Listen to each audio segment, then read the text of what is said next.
El hombre conocido en la historia como el Ayatolá Ruhollah Jomeini nació como Ruhollah Moshevi Jomeini el 17 de mayo de 1900 en la ciudad de Jomein, en Irán, al noroeste de Isfahán.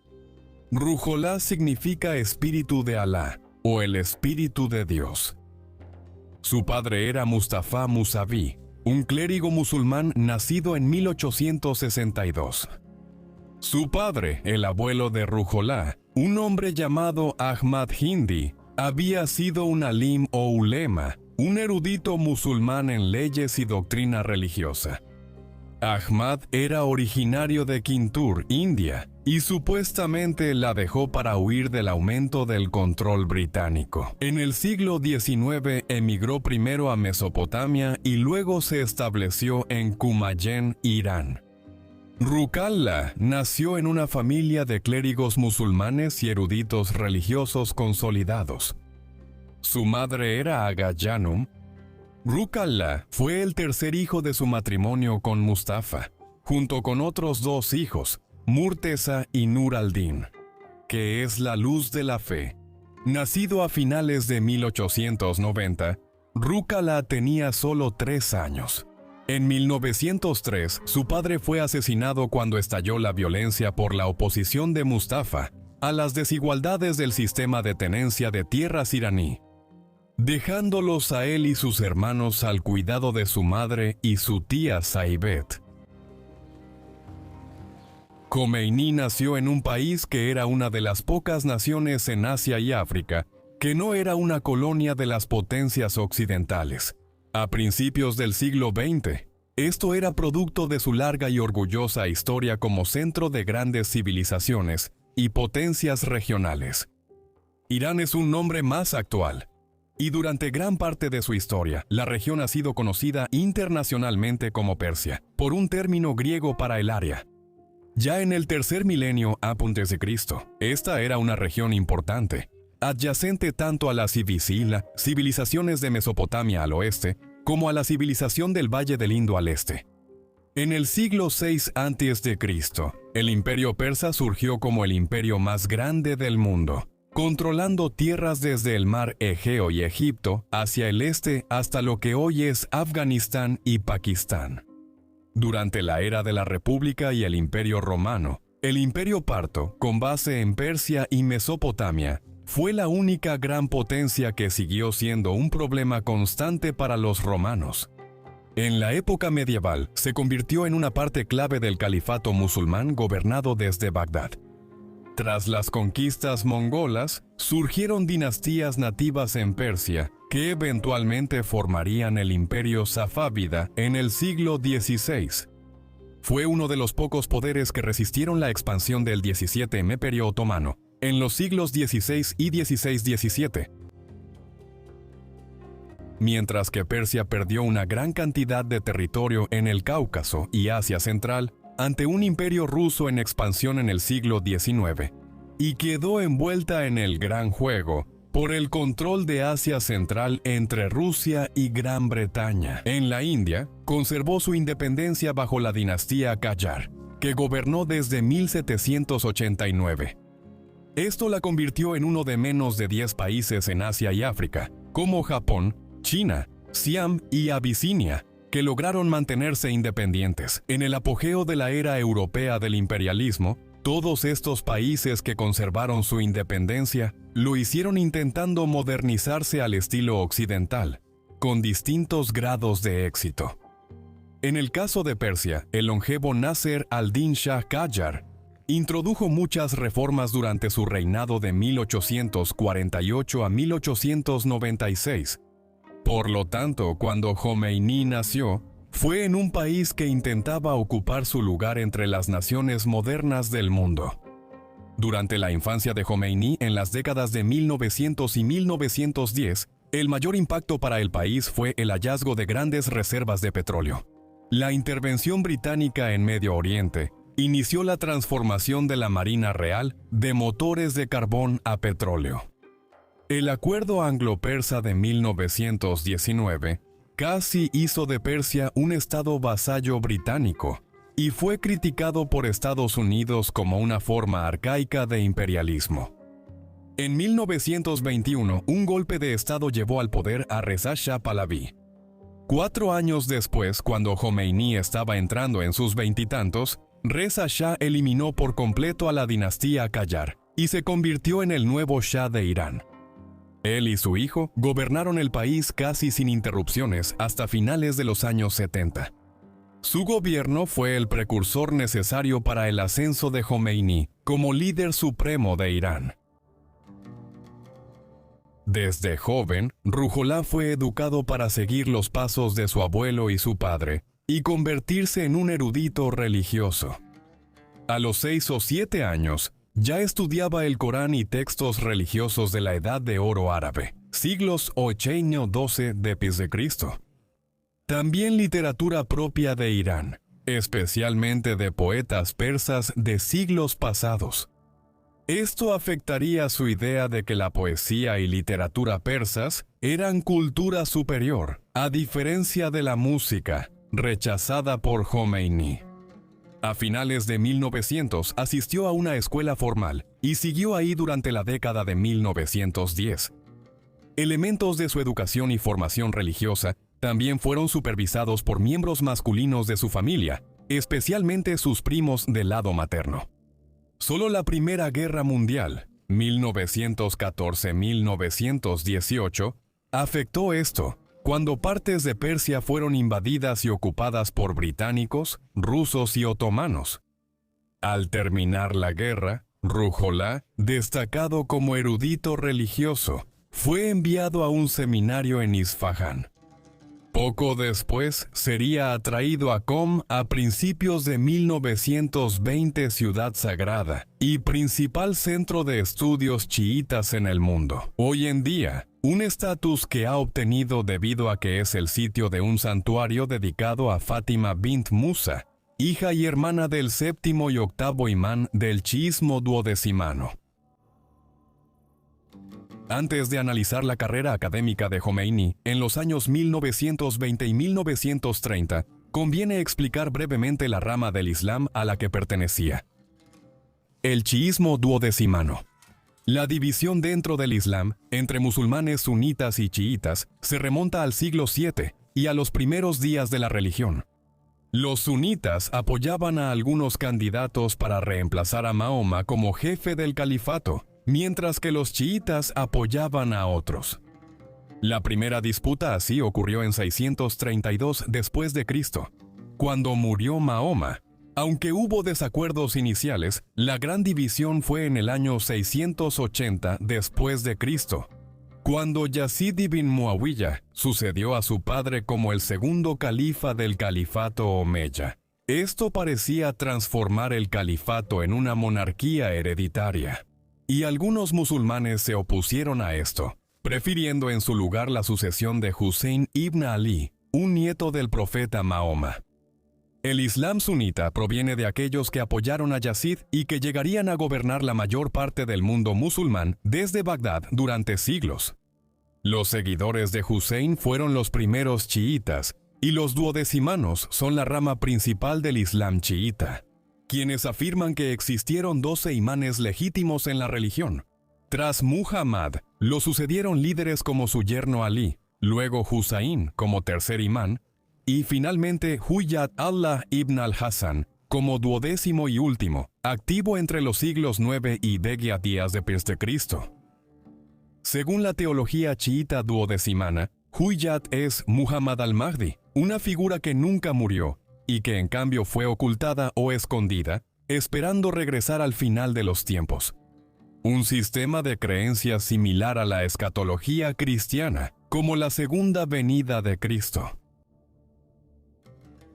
En las décadas de 1920 y 1930, Ruhollah se destacó como relevante clérigo y erudito chiita duodecimano. Gran parte de su trabajo se basó en interpretaciones diversas, muchas de escritores de la Edad de Oro árabe. Notablemente Avicena, un erudito persa del siglo XI ampliamente considerado como el mayor filósofo de su época. También incorporó elementos de Aristóteles y otros filósofos griegos antiguos, perspectivas que el mundo árabe había integrado extensamente en sus sistemas de creencias entre los siglos 7 y 11-2 d.C. Más allá de esto, Ruhollah compuso un extenso cuerpo de poesía durante estos años, la mayoría sobre temas religiosos y filosóficos. Como resultado de su trabajo tan diverso, se ganó la reputación de ser uno de los principales eruditos, entre muchos en Qom durante el periodo de entreguerras. Al mismo tiempo que viajaba a otros sitios religiosos y educativos en el Medio Oriente, especialmente a Nayaf en Irak. Esto le otorgó la distinción de ayatolá, equivalente a doctor en teología en la tradición occidental. Aunque no escribió un libro completo hasta después de los 40 años, publicó varios tratados y comentarios. En las décadas de 1920 y 1930, él no tuvo ningún papel político visible. Las décadas de 1920 y 1930 marcaron la vida personal de Jomeini. En 1929 se casó con Khadija Saqafi. Era hija de un clérigo muy respetado de Teherán. Saqafi tenía unos 14 o 15 años. Cuando se casó con Ruhollah, de 29 años, ella fue su única esposa, y él nunca volvió a casarse, pese a la tolerancia musulmana a la poligamia. Tendrían 7 hijos, pero 2 murieron en la infancia. De los 5 que sobrevivieron, 2 eran hijos, Mustafa y Ahmad, y 3 eran hijas, Sara, Sadike y Faride. El matrimonio de Jomeini, a pesar de la gran diferencia de edad en el momento de su unión, en 1929, fue amistoso. Durante el Hajj, la peregrinación obligatoria a la Meca para los musulmanes, a mediados de los años 30, le escribió con cariño a su esposa, expresando que la extrañaba mientras visitaba Beirut y otras ciudades del Levante antes de ir a Arabia Occidental. Todos sus hijos llegarían a convertirse en eruditos religiosos de una u otra manera. En los años 30, Jomeini ya era conocido por su ascetismo y vida ritualista. De complexión delgada y con un rostro penetrante, incluso intimidante, llevó una barba espesa durante toda su vida adulta. Conocido por ser escrupulosamente puntual y metódico en la forma en que trabajaba y llevaba su día, también era increíblemente preciso en su adhesión a las normas musulmanas, especialmente a las disposiciones islámicas sobre la purificación ritual y la evitación de cualquier cosa considerada impura, un concepto fundamental en el Islam. Independientemente de lo que uno piense del Estado iraní hoy en día o de sus puntos de vista religiosos, no se puede negar eso. Jomeini era un hombre de firmes creencias a las que se apegaba inquebrantablemente y era incorruptible. En estos aspectos, comía, se vestía y actuaba de manera sencilla, a diferencia de la gran mayoría de los líderes revolucionarios del siglo XX quienes, casi todos, sin excepción, se convirtieron en millonarios y multimillonarios corruptos. Cuando se le dio la oportunidad, Jomeini continuó viviendo en un departamento modesto de manera sencilla. Incluso cuando se convirtió en el líder de Irán muchas décadas después, mantuvo esta disciplina a lo largo de una vida larga. Aunque lejos de los principales conflictos en Europa, Irán pronto se vería envuelto en la Segunda Guerra Mundial, afectando la vida de Jomeini y muchos iraníes. El Shah había desarrollado lazos estrechos con la Alemania nazi en la década de 1930, con casi la mitad de las importaciones y exportaciones iraníes yendo a Asia y viniendo de Alemania. En 1940 y 1941, elementos pronazis en Irán planeaban derrocar al régimen y fortalecer su alianza con Berlín, anticipando un avance alemán hacia Medio Oriente. Tras conquistar el Cáucaso soviético, lo cual no sucedió, soviéticos y británicos invadieron Irán preventivamente en agosto de 1941, para asegurar los campos petroleros y permitir el paso de suministros desde la India británica hacia la Unión Soviética a través del país. Reza Shah abdicó en favor de su hijo, Mohammad Reza Shah, 2 semanas después de la ocupación soviético-británica. Él gobernaría durante casi 40 años. Mientras tanto, Los aliados permanecieron como potencia ocupante durante el resto de la guerra, incluso celebrando una de las principales cumbres de los líderes aliados en Teherán, en noviembre de 1943. Después de que terminó la guerra, los británicos y los soviéticos se retiraron gradualmente de Irán, dejando al nuevo Shah en el poder con un fuerte respaldo occidental. Khomeini solo fue emergiendo gradualmente como algo más que un respetado erudito religioso en Irán. Durante la guerra, y en cierto modo motivado por la ocupación aliada del país, Khomeini comenzó a trabajar en su primer libro.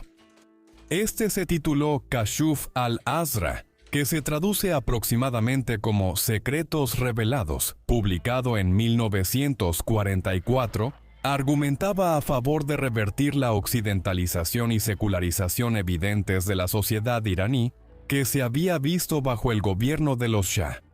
Gran parte del texto tenía un enfoque densamente teológico, aunque anticipaba muchas de las ideas que Khomeini desarrollaría en las décadas de 1960 y 1970. Fuera de esto, no hay ningún indicio importante en las décadas de 1940 y 1950 de que algún día surgiría como el líder de la resistencia iraní contra el gobierno del Shah. Lo que lo lanzó a una posición de prominencia fue la muerte en 1961 del gran ayatolá, Said Hossein Ali Tabatabai Burjedi, una figura religiosa venerada en Irán, de quien se dice que podía rastrear su linaje hasta la descendencia del propio profeta Mahoma. Al morir Burjedi en 1961, Khomeini fue considerado uno de sus sucesores justo cuando Irán enfrentaba un inminente cambio político y social. Aunque Khomeini ya recibía atención por su erudición, ascetismo y opiniones políticas tras la guerra, su papel destacado en la sociedad y política iraní surgió realmente gracias a la Revolución Blanca. Este es el nombre que se le ha dado a un programa de reformas importantes que el Shah y su gobierno comenzaron en 1963 y que se llevaría a cabo en mayor o menor medida durante la siguiente década y media. El objetivo de estas reformas era modernizar Irán, desmantelar los antiguos elementos feudales de la sociedad iraní y renovar la economía. Se hicieron grandes esfuerzos para aumentar la alfabetización y se enfatizó la redistribución de tierras para formar una clase media más amplia de agricultores y empresarios. Fue un programa exitoso, facilitado por los ingresos de las exportaciones de petróleo y el nivel de vida, y los salarios aumentaron notablemente en las décadas de 1960 y 1970, sentando las bases para la aparición de Irán como uno de los 20 países más ricos del mundo. Hoy en día, si se aplica la métrica de paridad de poder adquisitivo. Sin embargo, la Revolución Blanca fue enormemente controvertida. Al mismo tiempo, buscaba reducir el poder de las élites que habían dominado la sociedad iraní durante siglos, es decir, los clérigos islámicos y los antiguos aristócratas del sistema tribal persa. Khomeini pronto surgió como uno de los principales opositores a las reformas de la Revolución Blanca, especialmente por su aparente inclinación pro-occidental y secular. Organizó un boicot clerical contra las reformas y pronunció discursos públicos denunciando al Shah desde enero de 1963 durante varios meses. En dichos discursos también pidió boicotear el referéndum que el Shah había propuesto sobre las reformas. Estos ataques culminaron el 3 de junio cuando pronunció un discurso público comparando al Shah con el califa Yazid, figura divisiva en la sucesión como califa. En el siglo VII después de Cristo, había contribuido enormemente a la división entre sunitas y chiitas. La declaración de Khomeini insinuaba que el Shah era un gobernante ilegítimo, que solo obtuvo su puesto por ser hijo de su padre. 2 días después, el 5 de junio, el día 15 de Khordad, el tercer mes del calendario solar Hijri, Khomeini fue arrestado y enviado a la capital. En respuesta, estallaron disturbios graves y desórdenes públicos en ciudades y pueblos de Irán, y en el proceso de reprimir los disturbios, se estima que murieron 400 personas. Este evento es considerado el origen del movimiento del 15 de Cordad político y religioso contra el gobierno del Shah. De hecho, en Irán hoy en día, muchos edificios y lugares públicos llevan su nombre, como la estación de metro 15 de Cordad en la capital, Teherán. Khomeini fue arrestado en junio de 1963 y estuvo bajo arresto domiciliario más de 2 meses antes de ser liberado. El gobierno esperaba que él pudiera terminar su resistencia como resultado de esta clara indicación de que lo detendrían si continuaba su oposición a la Revolución Blanca. Pero, lamentablemente, no hubo tal desarrollo. Khomeini siguió mostrando su descontento a fines de 1963 y en 1964, lo que provocó otro arresto. Tras denunciar los planes del Shah de dar más libertades a diplomáticos estadounidenses en Irán. En esta ocasión, fue interrogado e incluso golpeado físicamente por el primer ministro, Hassan Ali Mansur, algo que pudo haber contribuido al asesinato de Mansur en Teherán por extremistas chiitas en enero de 1965. Convencidos de que el ayatolá seguiría oponiéndose, la SAVAK, policía secreta del Shah, lo envió en un vuelo a Turquía el 4 de noviembre de 1964. Fue el comienzo de más de 14 años en el exilio. Permaneció en la ciudad de Bursa, aquí al principio, donde pronto se le unió su hijo Mustafa. El gobierno turco restringió inicialmente sus movimientos y comunicaciones, pero pronto levantó el embargo y se mudó brevemente a Estambul. Finalmente, en septiembre de 1965, se trasladó a la ciudad de Nayaf en Irak.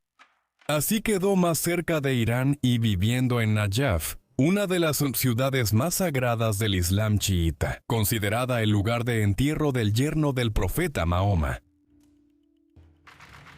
Khomeini fue un líder espiritual clave en la resistencia iraní contra el Shah durante su exilio. Gran parte de este tiempo lo dedicó a crear una base ideológica para la resistencia y teorizar cómo debería formarse un Estado iraní tras la salida del Shah. Esto se difundió mediante 2 libros que escribió en esos años, considerados sus textos más importantes. Comenzó a escribir Tahrir al-Wasila, que se translitera como exégesis de los medios de salvación. Estuvo en Turquía en 1964 y 1965, y lo terminó en Irak. Esencialmente presenta respuestas a miles de preguntas sobre una amplia gama de temas religiosos y sociales, abordando todo, desde la purificación ritual hasta los impuestos y los poderes respectivos entre los clérigos musulmanes y los gobiernos civiles. Más tarde, formaría la base para gran parte de la estructura de la República Islámica de Irán. Le siguió en 1970 el libro Gobierno Islámico, que exploraba más a fondo cómo podría estructurarse un Estado teocrático islámico, en una época en la que el secularismo había dominado a muchos estados árabes en todo el Medio Oriente. Aunque era un volumen relativamente delgado, llegaría a tener una enorme influencia en la estructura de la sociedad y la política iraní desde finales de la década de 1970 en adelante. Partiendo del argumento clave de que el Shah debía ser removido y establecer una teocracia chiita. Durante sus muchos años viviendo en Irak, durante la segunda mitad de la década de 1960 y gran parte de la de 1970, Khomeini tenía un apoyo considerable del gobierno allí, y se le permitió tanto enseñar en Nayaf como operar una estación de radio que promovía la resistencia contra el gobierno del Shah. Podía recibirse en Irán. Su esposa y su otro hijo se unieron a él tiempo después en Irak. Su causa y la del clericalismo en Irán en general fue apoyada por el creciente descontento hacia el régimen del Shah en el país, en gran parte debido a sus políticas frecuentemente brutales y represivas. En el centro de esto estaba la SAVAK, la policía secreta que había puesto a Khomeini en un avión y lo había enviado a Turquía en 1964. El trato al ayatolá había sido bastante benigno. La SAVAK detuvo en secreto a decenas de miles entre 1957 y su disolución en 1979. Muchos fueron torturados, a menudo usando cables eléctricos conectados a las extremidades y otros métodos nefastos. El número de iraníes muertos por la SAVAK sigue siendo un tema controvertido. Sin duda, sus víctimas fueron cientos. Algunos analistas afirman que miles murieron a manos de la policía del Shah en los años 60 y 70. Esto, junto con el carácter elitista y distante del régimen y sus posturas pro-occidentales, provocó que la popularidad del Shah cayera rápidamente en los años 70. Incluso mientras Jomeini ganaba más seguidores en el exilio. En 1978 terminó el exilio de Jomeini en Irak. Con los años, su posición en el país se volvió más precaria. En 1968, el Partido Laico Baasista asumió el poder en Irak tras la revolución del 17 de julio y empezó a favorecer a la minoría sunita. Sin embargo, solo desde mediados de los años 70, cuando Saddam Hussein emergió como líder de facto del partido Baas en Irak, la situación de Jomeini se complicó. 3 acontecimientos llevaron las cosas a un punto crítico. El 23 de octubre de 1977, Mustafa, hijo de Jomeini, murió de un paro cardíaco en Nayaf. Tenía 46 años de edad y su muerte siempre ha sido considerada sospechosa. Si los agentes de SAVAK lo envenenaron, sigue en debate. Eso no está en debate. En Irán se percibía que el gobierno del Shah era responsable de la muerte del hijo del ayatolá. Esto fue una causa importante que contribuyó a los primeros indicios de la revolución iraní en 1978.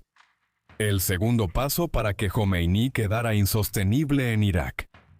Finalmente, en el transcurso de 1978, el gobierno del Shah intensificó las negociaciones con el gobierno de Hussein, que habían estado en marcha durante años, sobre la expulsión de Jomeini del país.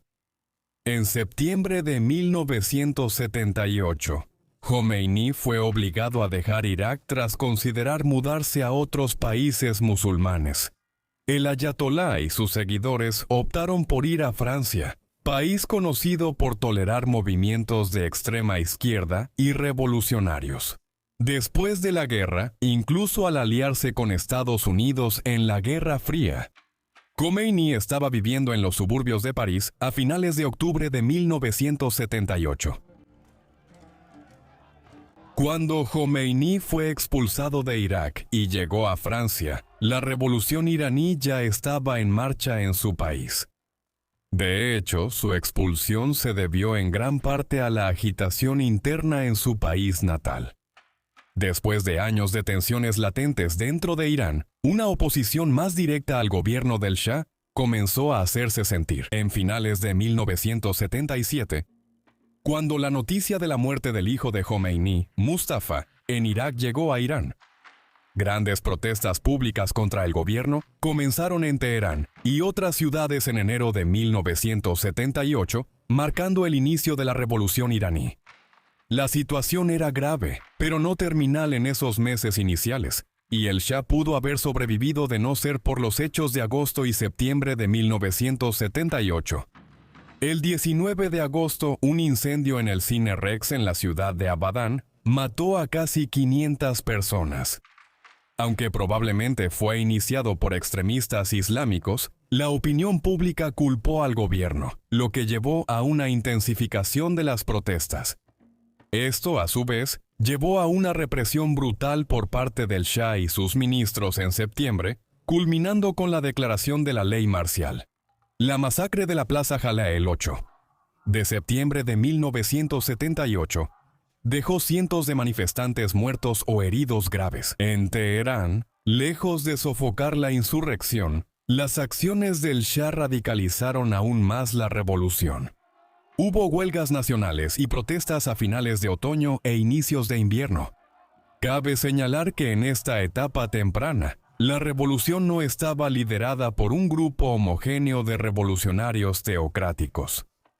Había islamistas radicales involucrados, y otros que creían que la revolución debía ser liderada por académicos y clérigos, pero también muchos secularistas opuestos al Shah, sin intención de crear un Estado islámico.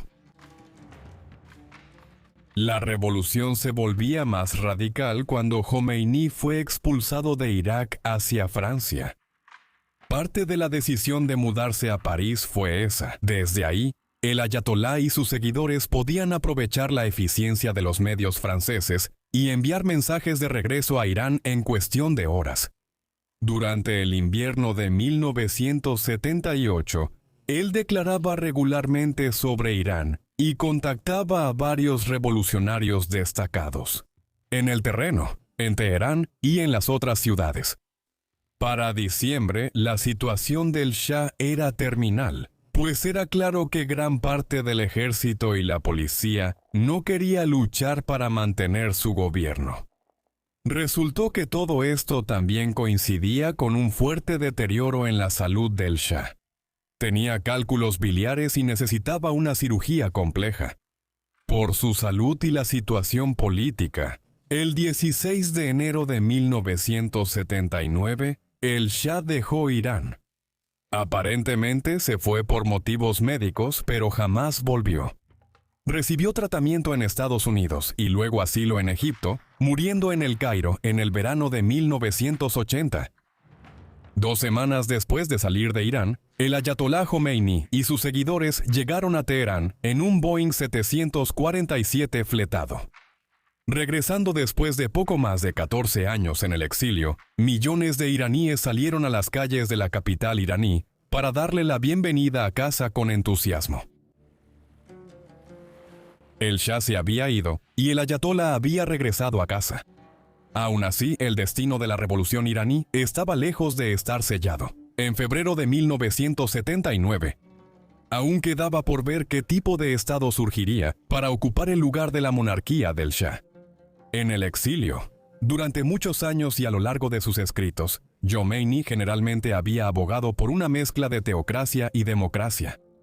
Había muchas ideas diferentes y en competencia. En 1979, algunos revolucionarios laicos que participaron en 1978 y principios de 1979 abogaban por una república principalmente laica. Por otro lado, muchos clérigos religiosos buscaban una teocracia total, con los ayatolás y líderes religiosos al mando del gobierno. Tampoco estaba nada claro, a pesar de su evidente popularidad, si Jomeini surgiría como el jefe de Estado indiscutible en la era posterior al Shah. Así, a lo largo de 1979, se estaba llevando a cabo una lucha de poder en Teherán, entre los clérigos chiítas y los laicos, con muchos grupos diferentes ejerciendo influencia y desempeñando distintos papeles. Finalmente, los clérigos y Jomeini saldrían victoriosos como el primer ministro interino. El laico Mehdi Bazargan fue convencido de presentar un borrador de constitución, que había sido elaborado por un aliado de Jomeini, Hassan Kabibi. En París, a fines de 1978 y principios de 1979, lo presentaron al pueblo iraní como base del nuevo sistema político. Tras ser adoptada como constitución oficial en el referéndum de diciembre de 1979, Jomeini ascendió de inmediato como líder supremo de Irán, y el país se transformó en una república teocrática. La República Islámica de Irán, como se le conocía oficialmente, que surgió a finales de 1979, sí estableció un estado híbrido teocrático y democrático. Por lo tanto, mientras Jomeini se convirtió en el líder supremo de Irán como figura religiosa, la Constitución también preveía un presidente que sería elegido por sufragio universal, con tanto un consejo de eruditos religiosos y clérigos como un parlamento gobernando el país en varios niveles. Se incorporaron elementos de constituciones de estilo occidental, pero al mismo tiempo estos debían ajustarse a las restricciones islámicas. Por ejemplo, el artículo 20 de la Constitución otorgó a las mujeres casi los mismos derechos políticos y económicos que a los hombres. Pero una cláusula final decía que esto aplicaba solo si estaba, cito, en conformidad con los criterios islámicos. Esta contradicción prevalecería en toda la nueva Constitución, documento que mezclaba varios principios liberales occidentales. Todos eran condicionados al final de cada artículo, declarando que solo se respetarían donde el Islam lo permitiera. Tras la revolución iraní, el nuevo Estado buscó ciertos elementos democráticos, pero siempre bajo el control del Islam y los clérigos, y eruditos como Jomeini, que gobernaban el país. El nuevo régimen fue lanzado casi de inmediato a una crisis cuando, el 4 de noviembre de 1979, estudiantes musulmanes radicales que eran seguidores de la línea del imam Jomeini entraron en la embajada de Estados Unidos en Teherán y tomaron como rehenes a 53 estadounidenses, entre personal de la embajada y diplomáticos. Ocurrió una famosa crisis de rehenes que duró 444 días. Y terminó el 20 de enero de 1981. Quienes organizaron los secuestros tenían dos objetivos. Buscaban obtener ventaja sobre el gobierno de Estados Unidos, creyendo con bastante justificación que Washington había estado tratando de socavar la revolución iraní desde que comenzó. Además, buscaban radicalizar más la revolución y garantizar que Jomeini ganara mayor autoridad, en un momento en que todavía existía la posibilidad de que surgiera un gobierno más secular tras la caída del Shah. Tras extensas negociaciones diplomáticas y los esfuerzos secretos de la CIA de Estados Unidos para rescatar a los rehenes, ambos lados firmaron los acuerdos de Argel en enero de 1981. Liberaron a los rehenes y Estados Unidos aceptó dejar de intervenir en los asuntos internos de Irán. Los lazos diplomáticos entre Irán y Estados Unidos se rompieron y nunca se han restablecido formalmente. La crisis de los rehenes facilitó el ascenso de Jomeini como líder supremo de Irán, el 3 de diciembre de 1979. Como resultado de todo esto, la revolución iraní, su ascenso como jefe del Estado iraní y el inicio de la crisis de los rehenes con Estados Unidos. La revista Time eligió a Jomeini Persona del Año en 1979. Cabe señalar que Time no siempre nombra a alguien como su Persona del Año por logros benignos, sino por el grado en que han impactado al mundo en general durante ese año. Simplemente se han ido, para bien o para mal. Por ejemplo, Adolf Hitler fue la Persona del Año en 1938. Después de que la Alemania nazi anexara tanto Austria como los Sudetes ese año. Joseph Stalin fue 2 veces Persona del Año. Cuando eligieron a Jomeini en 1979, Time lo llamó líder de la revolución de Irán. Él le dio al mundo del siglo XX una lección aterradora sobre el poder devastador de la irracionalidad, sobre la facilidad con la que el terrorismo puede ser adoptado como política de gobierno. La relevancia de Jomeini va más allá de la toma de la embajada e incluso del derrocamiento del Shah de Irán. La revolución que él triunfó amenaza con cambiar más el equilibrio mundial de poder que cualquier evento político desde la conquista de Europa por Hitler.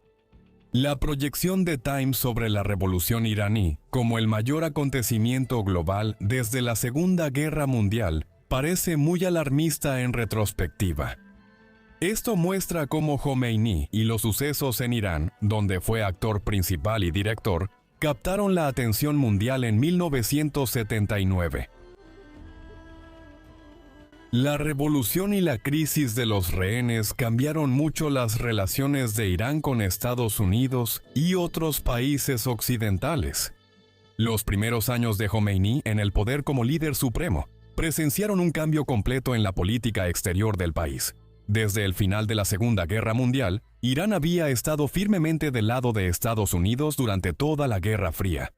Esto se agravó por los intentos del gobierno de Stalin de apoyar movimientos separatistas en el noroeste de Irán en 1946 para crear repúblicas prosoviéticas. Todo cambió en 1979, ya que se separó violentamente de Estados Unidos. Irán se movió hacia una relación mucho más amistosa con la Unión Soviética. El gobierno de Leonid Brezhnev en Moscú fue el primero en reconocer al nuevo gobierno revolucionario iraní en 1979.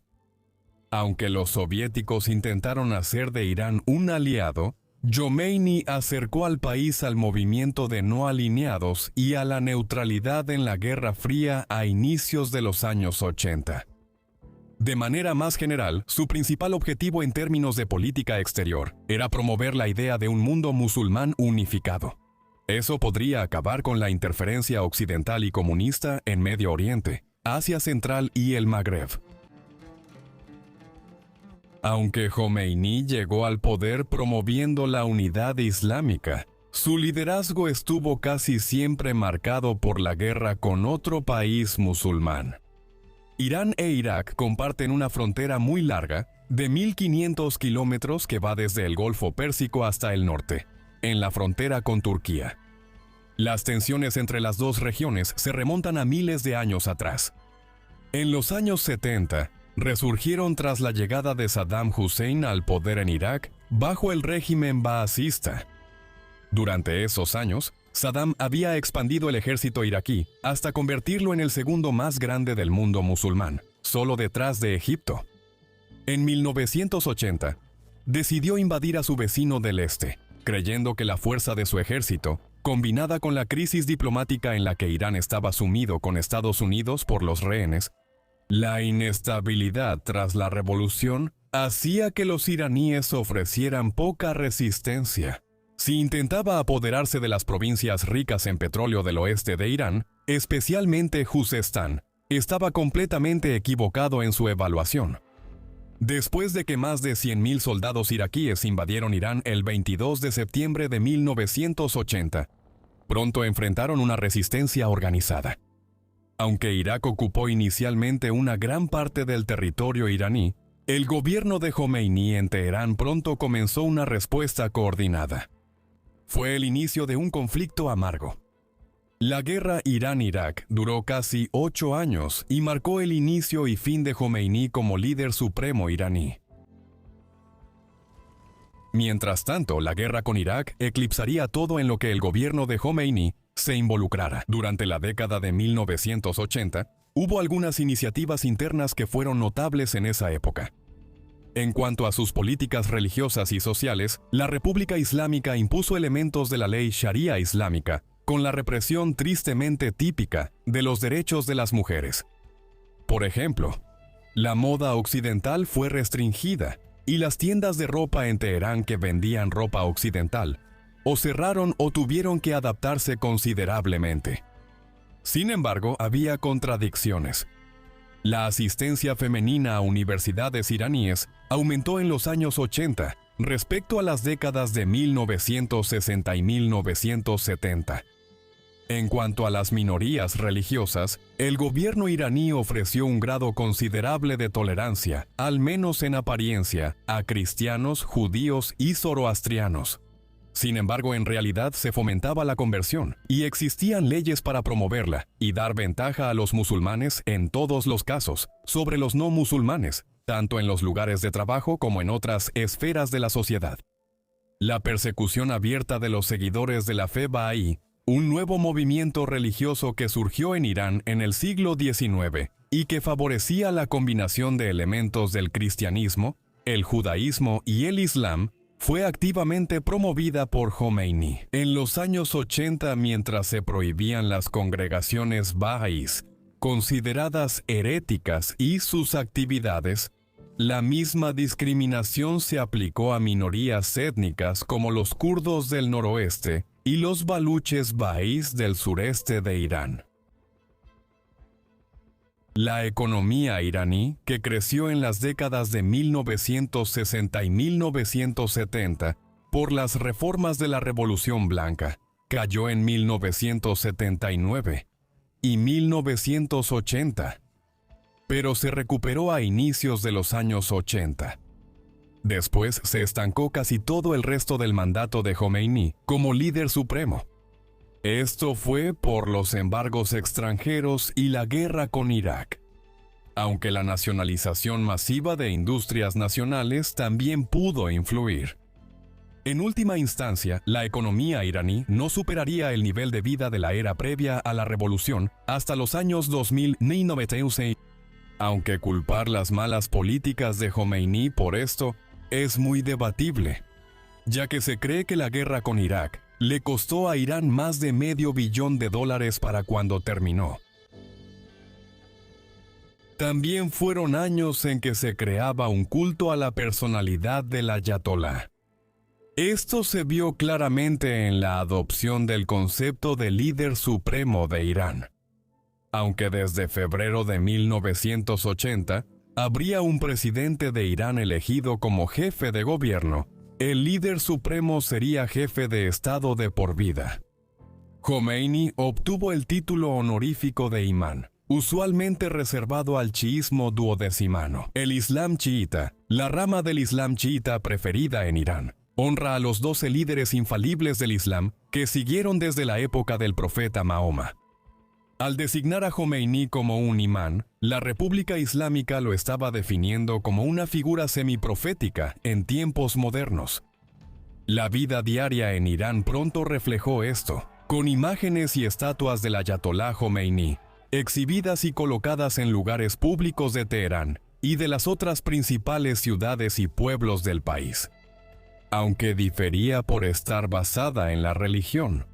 Finalmente, en la década de 1980, surgió en Irán un culto a la personalidad en torno a Jomeini, que era tan omnipresente como los de Mao Zedong en China, en las décadas de 1950, 1960 y 1970, Fidel Castro en Cuba desde la década de 1960, y muchos otros dictadores del siglo XX.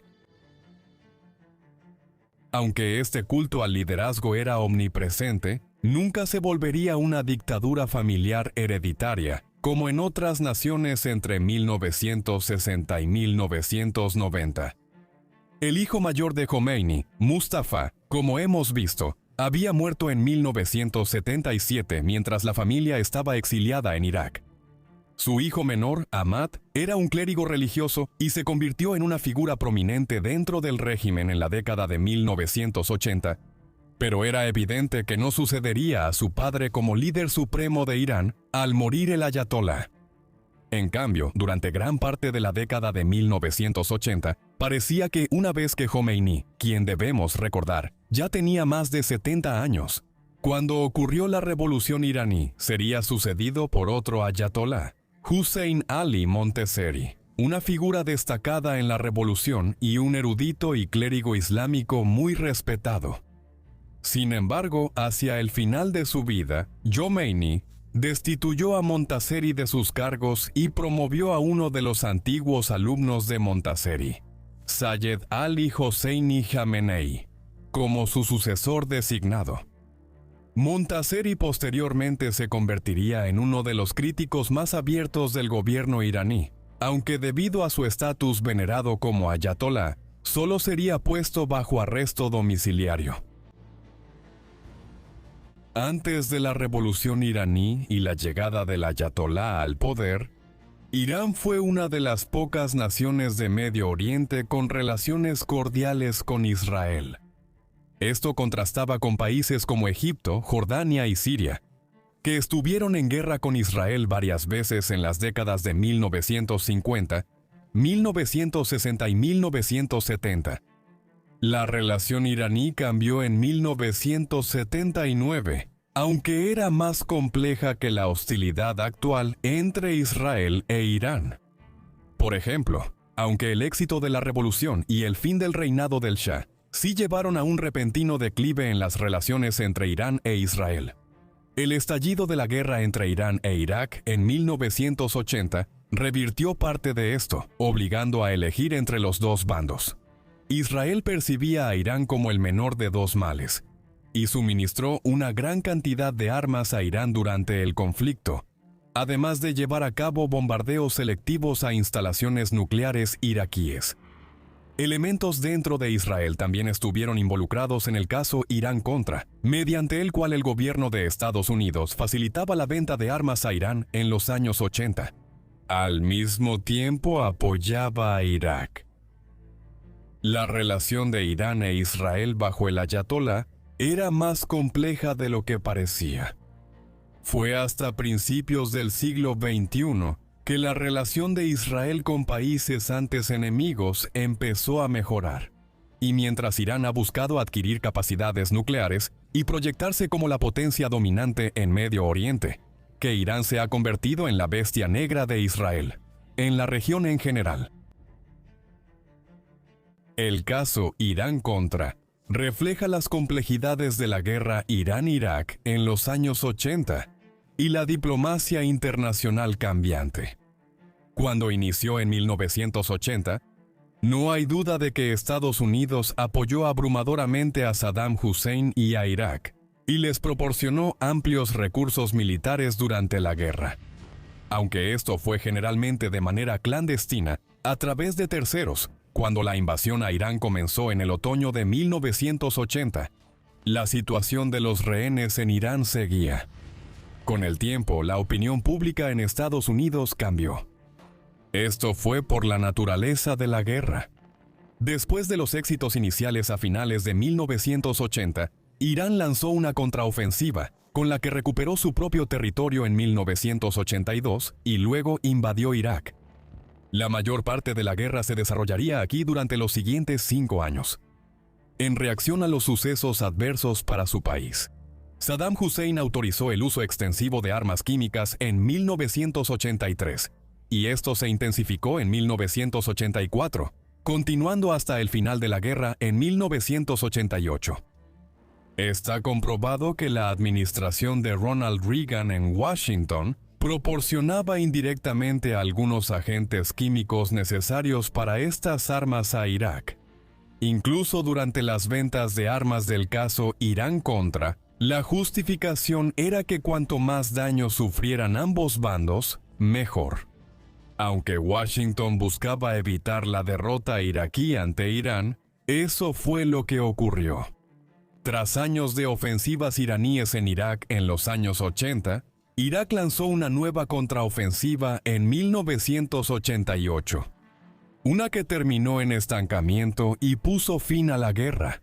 En agosto de ese año, ningún bando ganó territorio. Unas 500,000 personas murieron y más de 1 millón resultaron heridas de distinta gravedad.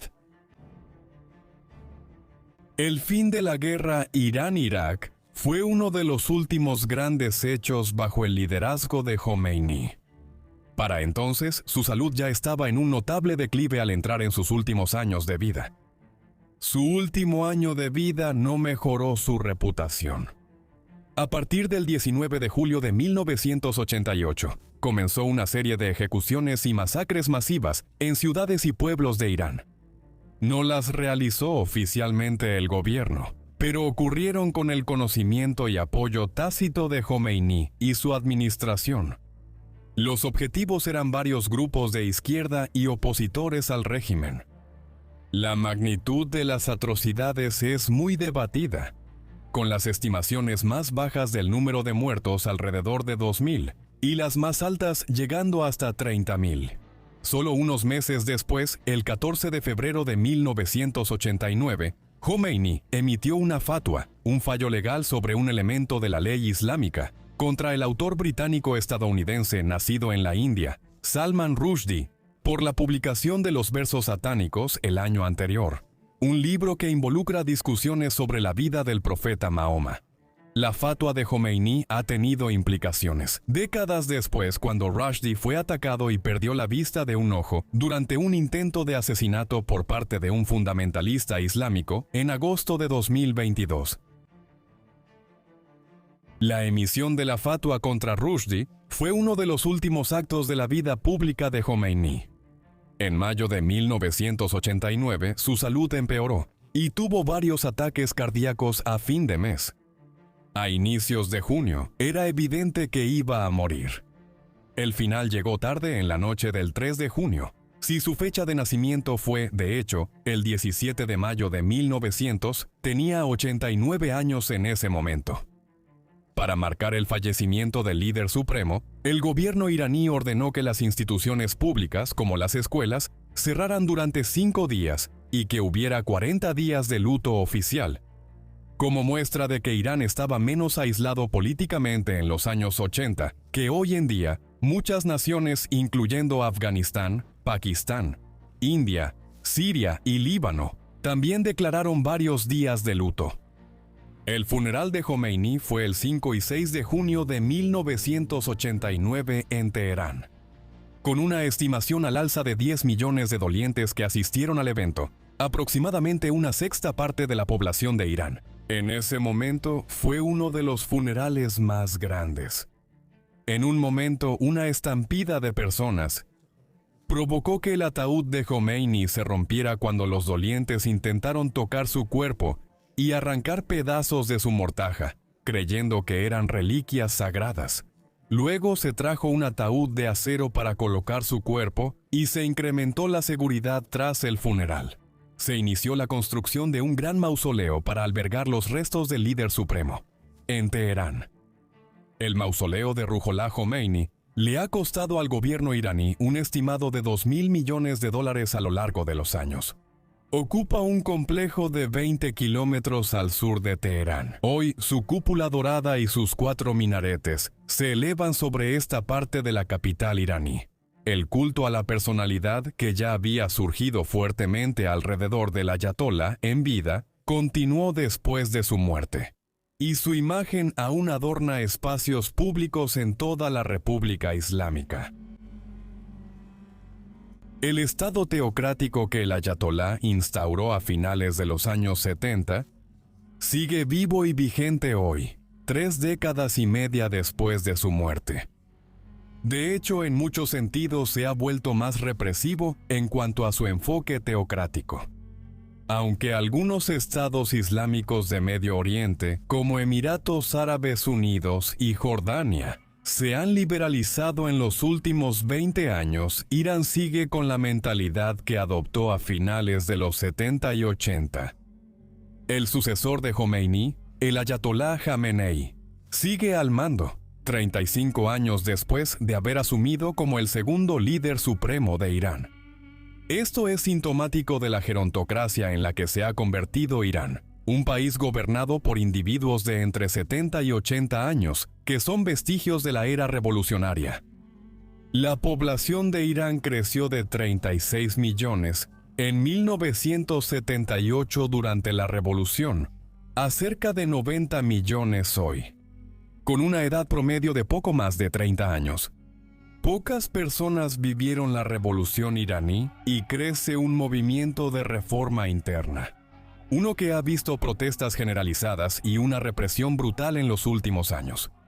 Especialmente tras la muerte de Mahsa Amini, detenida y agredida por la policía de la moralidad iraní en septiembre de 2022. Durante los disturbios posteriores en Irán, la casa de la infancia del ayatolá en Khomeini fue incendiada. Irán libra una guerra fría con Arabia Saudita para ser la potencia musulmana dominante en Medio Oriente. Casi medio siglo tras la revolución y la crisis de los rehenes, Irán aún enfrenta la amenaza de guerra con Estados Unidos o Israel. Si Irán será una superpotencia regional a mediados del siglo XXI, o si le esperan grandes cambios, es un tema muy debatido. A 35 años de la muerte del ayatolá, el ayatolá Jomeini fue, junto con su gran adversario, Mohammad Reza Shah, la figura más importante en la historia del Irán moderno. Ninguna figura ha influido más en la vida de los iraníes durante el último medio siglo que él, y sus cambios aún rigen el sistema teocrático actual de ese lugar. Además, también moldeó gran parte de la política más amplia de Medio Oriente durante su mandato de una década como líder supremo de Irán. Gran parte del panorama geopolítico de la región, ya sea la guerra civil en Yemen o la prominencia de Hezbollah en el Líbano, el conflicto entre Estados Unidos e Irán, es consecuencia directa de las políticas de la República Islámica de Irán desde 1979. Ser figura clave en la historia del Medio Oriente moderno no siempre implica ser benigna. ¿Qué opinas del Ayatolá Jomeini? ¿Fue legítima su llegada al poder y la gestión de la revolución iraní, dada la brutalidad del régimen del Shah en los años 60 y 70? ¿O fue él, en última instancia, el arquitecto de una brutal teocracia iraní? Por favor, háznoslo saber en la sección de comentarios. Y mientras tanto, muchas gracias por vernos.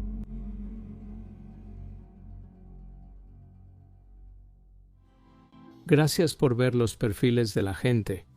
Por favor, suscríbete si aún no lo has hecho y no olvides activar la campanita para recibir notificaciones y que nunca te pierdas una subida. If you would like to watch our videos with no adverts of any kind, escucha nuestros podcasts de videos de Erbil, debate historia, perfiles, fans y más en peopleprofiles.com. Hazte miembro por solo $2 al mes. Los miembros reciben mercancía con descuento, material exclusivo y créditos en nuestros videos, entre otros beneficios. Así que, por favor, apóyanos en nuestro trabajo a cambio de ofertas exclusivas en peopleprofiles.com a través del enlace en la descripción del video.